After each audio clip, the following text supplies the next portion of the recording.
Pada saat saya haji dikarenakan istri saya sakit, maka saya tidak bisa meninggalkannya sendirian di penginapan untuk sholat di Masjidil Haram. Apakah saya sudah benar melaksanakan sholat karena tidak di Masjidil Haram tapi di penginapan dengan mengkosor sholat saya, karena saya mengambil hukumnya selama musafir? Baik. Kemudian yang kedua, apakah asuransi takaful Indonesia seperti Prudensia dan lain itu sudah benar menurut syariah? Baik, saya jawab yang pertama dulu barangkali dengan singkat. Bapak Ibu sekalian, ingat rukun sholat itu tidak terkait dengan tempat. Ya. Misal, rukun sholat adalah sholatnya di Masjidil Haram, sholatnya di Masjid Nabawi, ya susah kita. Ya. Rukun sholat terkait dengan ibadah yang saat dilakukan, bagian dari prakteknya. Ada rukun, ada syarat. Syarat itu adalah hal terkait dengan sah tidaknya ibadah, tapi bukan termasuk dalam rangkaian ibadah itu sendiri. Misal, syarat sah sholat itu wudhu. Wudhu bukan bagian dari rangkaian sholat, ya. Nggak ada misalnya takbir kemudian wudhu dulu, nggak ada begitu kan? Ya. Jadi sebelum kita sholat wudhu dulu. Orang yang sholatnya tanpa wudhu benar sholatnya, dari takbir sampai salam nggak ada yang salah, tapi tidak sah karena tidak wudhu. Nah, tapi dari mulai takbir sampai dengan salam, takbir, kemudian misalnya rokok, kemudian sujud, itu disebut rukun sholat. Hal yang menentukan sahnya ibadah dan termasuk dalam rangkaian ibadah itu sendiri. Adapun di luar itu disebut dengan mutammimah, penyempurna, yang melahirkan fadilah-fadilah, keutamaan-keutamaan yang lain. Misal, ada salat dari segi waktu, keutamaan dari segi waktu. Ya. Salat yang ditunaikan di malam hari itu lebih utama dibandingkan di siang hari, yang sunnah. Ya. Dalilnya misalnya Quran surah 73 Al-Muzammil ayat ke-6. Inna nasyi'atal laili hiya asyaddu wat'aw wa aqwamu qila.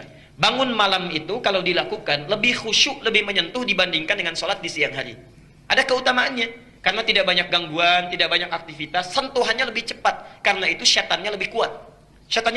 Ya. Jadi ada syaitan khusus yang menggoda orang sholat, namanya dasim, namanya khanzab ya. Jadi ada jenis-jenis setan, ada setan khusus yang menggoda orang sholat, namanya apa? Khanzab ini akan menggoda orang sholat dari mulai selesai adzan berhenti. Hadis Al-Bukhari nomor hadis 608. Jika adzan sudah dikumandangkan, maka setan akan lari meninggalkan anak cucu Adam. Maaf, redaksinya wa alaihi dharatun, sambil terkentut-kentut. Maksudnya saking tidak sukanya sama orang sholat, suara adzan pun kalau ada baunya nggak mau cium dia. Nggak mau cium. Makanya orang nggak pernah sholat pun, bahkan non muslim pun, kalau adzan sedang berkumandang bisa mengingatkan pada teman yang Islam, sudah adzan, kamu belum sholat, karena setannya sedang pergi. Ya. Teruskan hadisnya, wa idza thuwiba, kalau adzan selesai dikumandangkan, fa'ada, maka syaitan akan kembali menggoda orang yang akan sholat itu. Ya. Makanya jangan heran, setelah selesai adzan, orang Islam pun akan mengatakan, baru adzan, belum qomat, karena syaitannya balik lagi. Ya. Nah, sampai akan ditunaikan sholat itu akan digoda oleh khanzab ini, hatta la yash'ural musalli kam rak'atan yusalli, sampai tidak sadar orang yang sholat berapa rakaat sudah menunaikan sholatnya. Sampai tidak sadar orang yang sholat sudah berapa rakaat menunaikan sholatnya. Punya pengalaman ini? Ini kelihatan dari wajahnya ya. Baik, teruskan. Nah, ini diantaranya sholat malam.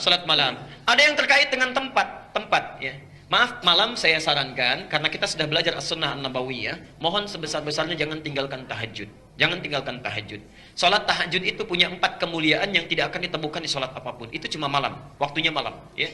1, Allah menjamin akan mengangkat karir pekerjaannya, ditempatkan di tempat terbaik.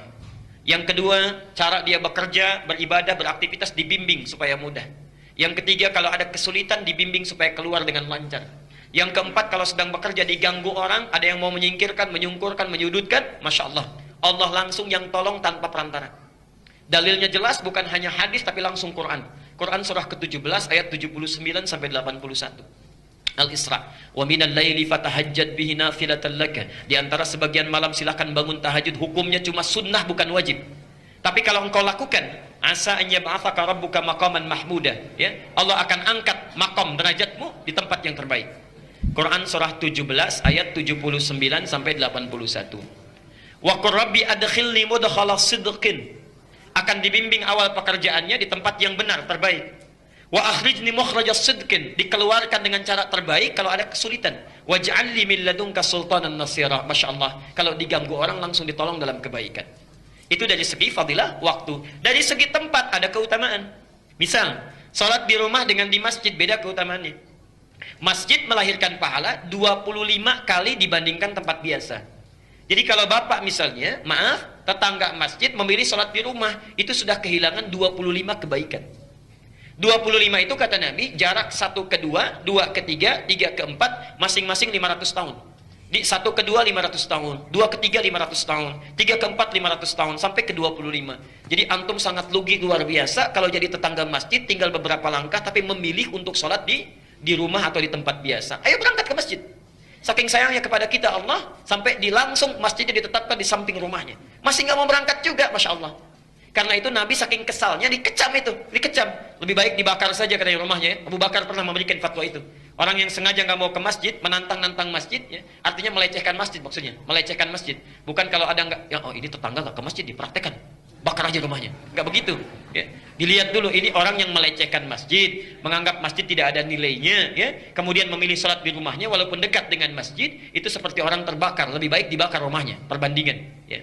Nah, yang ketiga adalah keutamaan masjid-masjid khusus seperti Masjidil Haram. Yang kalau ibadah di situ, Masya Allah, itu sama dengan dapat pahala 100.000 kali dibandingkan masjid biasa. Misal, tadi sholat subuh 2 rakaat. Kalau di Masjid Al-Ihsan kita dapatkan sholat, tunaikan dengan baik, pahalanya 1. Di Masjidil Haram kita sholat, itu sama dengan 100.000 kali sholat tanpa henti. Saya mau tanya, bisa nggak konsisten selama seminggu salat subuhnya di masjid terus? Selama seminggu? Bisa? Sebulan? Belum tentu. Belum tentu. Mungkin sakit, mungkin ada halangan, mungkin ada dinas macam-macam, mungkin di perjalanan, belum tentu.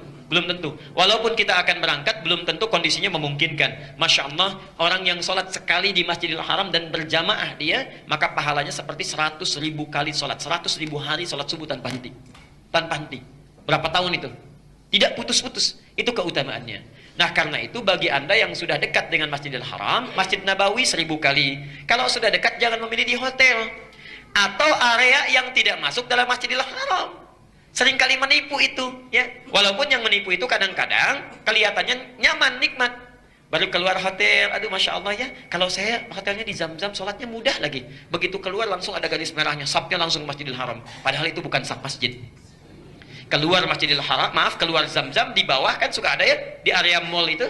Kemudian ada garisnya, merah sudah dibuat, saf, itu bukan saf masjid.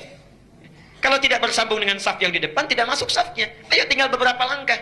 Jadi kalau ada orang umrah, orang haji, sholatnya kemudian tetap di mall, apalagi memilih di hotel, nggak ke masjid, itu sama nilainya dengan orang yang sholat di Al-Ihsan.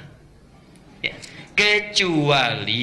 Kecuali ada keadaan darurat yang sifatnya memang menjadikan tidak bisa ke masjid. Seperti tadi yang disampaikan, istri sakit, keadaan tidak bisa ke masjid, yang kalau ditinggal ke masjid perasaan tidak tentram, khawatir terjadi apa-apa, kalau ke masjid pun jadi madarat, diminta untuk istirahat. Bagaimana yang terbaik? Yang terbaik adalah memilih menemani istri di situ, tunaikan sholat berjamaah, pahalanya ada, dan tanamkan pada jiwa kita, ya Allah, berkeinginan kami ini untuk pergi ke Masjidil Haram. Tekad kami kuat sampai datang ke sini. Namun keadaan memaksa kami untuk keadaan seperti ini. Kalau tidak engkau tetapkan juga tidak mungkin terjadi seperti ini. Kalau sudah ada keinginan seperti ini juga belum engkau berikan pahalanya. Dengan cara apa lagi hamba bisa bermunajat kepadamu?